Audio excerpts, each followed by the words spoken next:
Tapos na po yung deadline sa pag-apply para sa darating na PBA draft at hindi sumama itong si Justin Baltasar.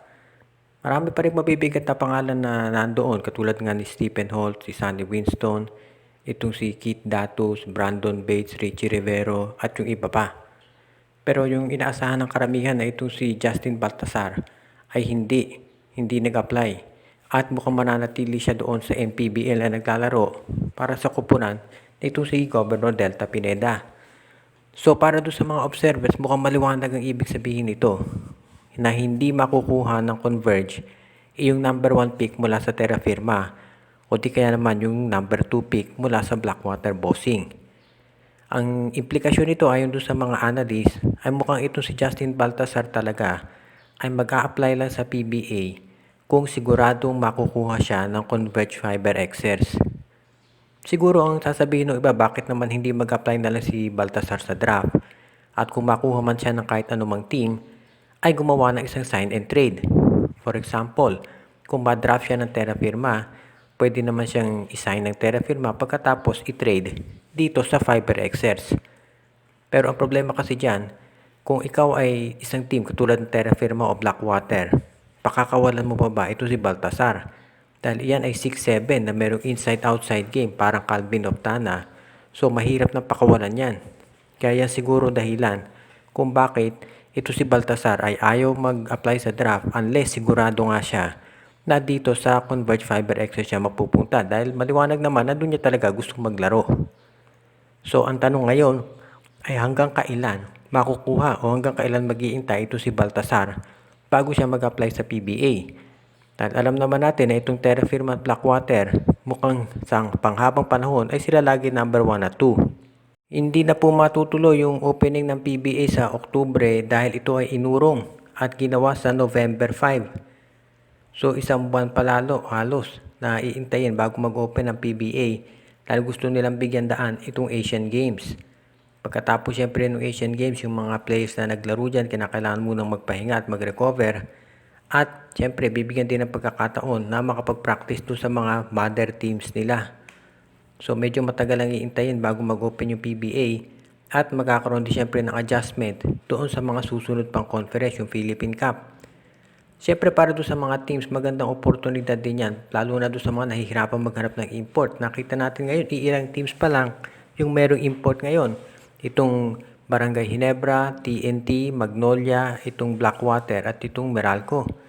Yung iba pa katulad ng San Miguel Beer ay nahihirapan kumuha dahil, sabi nga dito sa report ng Tribune, yung daw scheduling nagkakaproblema dahil usually nga kasi ang Philippine Cup, yan ang unang konferensya tapos susunod yung Commissioner's Cup. Pero dahil inuna nila yung Commissioner's Cup ngayon, ang nangyari, nagkataon na nakasabay ito doon sa mga pag-sign ng kontrata ng mga imports sa Japan B-League, Korean B-League at sa Taiwan Basketball League.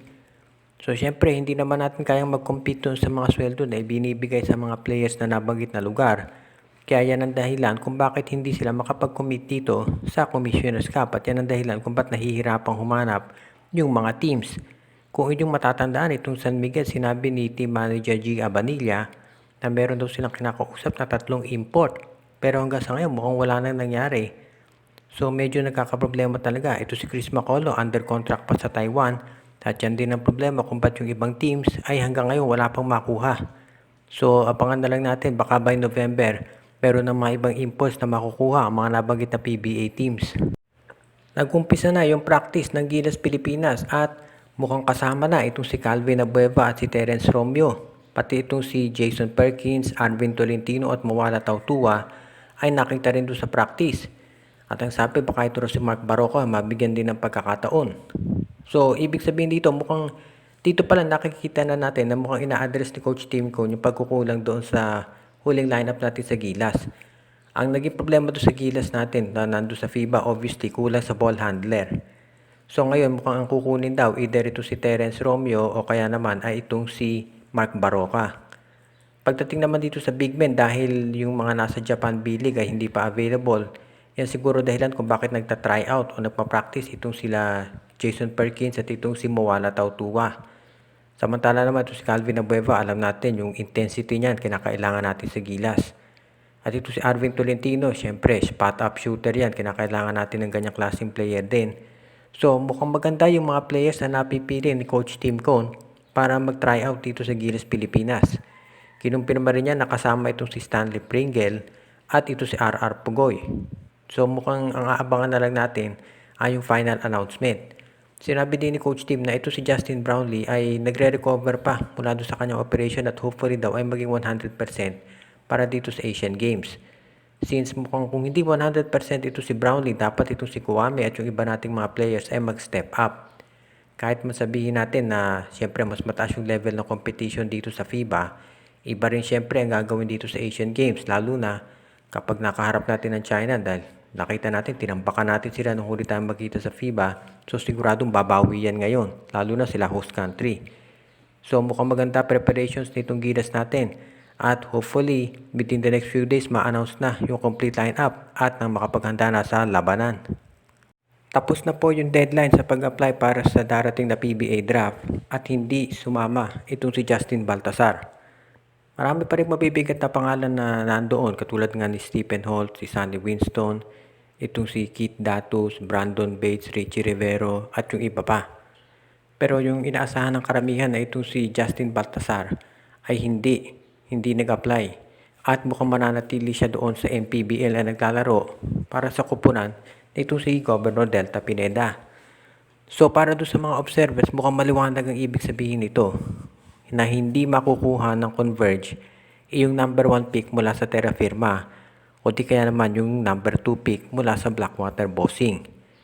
Ang implikasyon nito ayon doon sa mga analyst ay mukhang ito si Justin Baltasar talaga ay mag-a-apply lang sa PBA kung siguradong makukuha siya ng Converge Fiber Xers. Siguro ang sasabihin ng iba, bakit naman hindi mag-apply na lang si Baltasar sa draft at kung makuha man siya ng kahit anumang team, ay gumawa ng isang sign and trade. For example, kung ma-draft siya ng Terra Firma, pwede naman siyang i-sign ng Terra Firma pagkatapos i-trade dito sa Fiber Xers.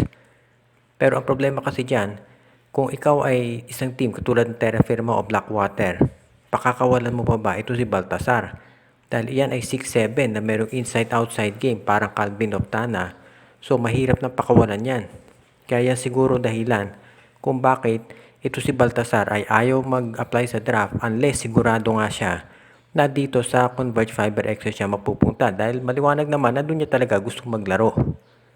So ang tanong ngayon ay hanggang kailan makukuha o hanggang kailan mag-iintay ito si Baltasar bago siya mag-apply sa PBA.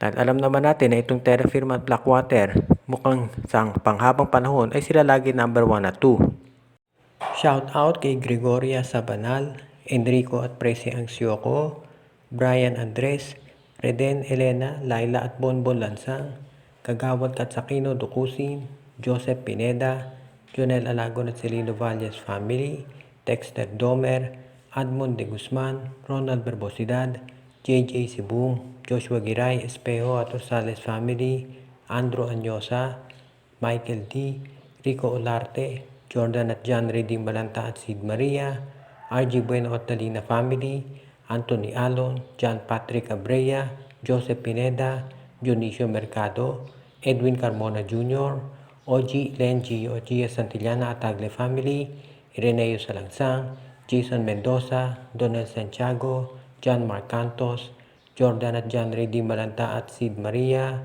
Rod Roman at Red Steven Agustin, Renato, Marcia, Renren, Junjun, Enjay at Linlin Dinelos, Jaman Andes family, Jonathan Iloso at ang iba pa nating tagapakinig.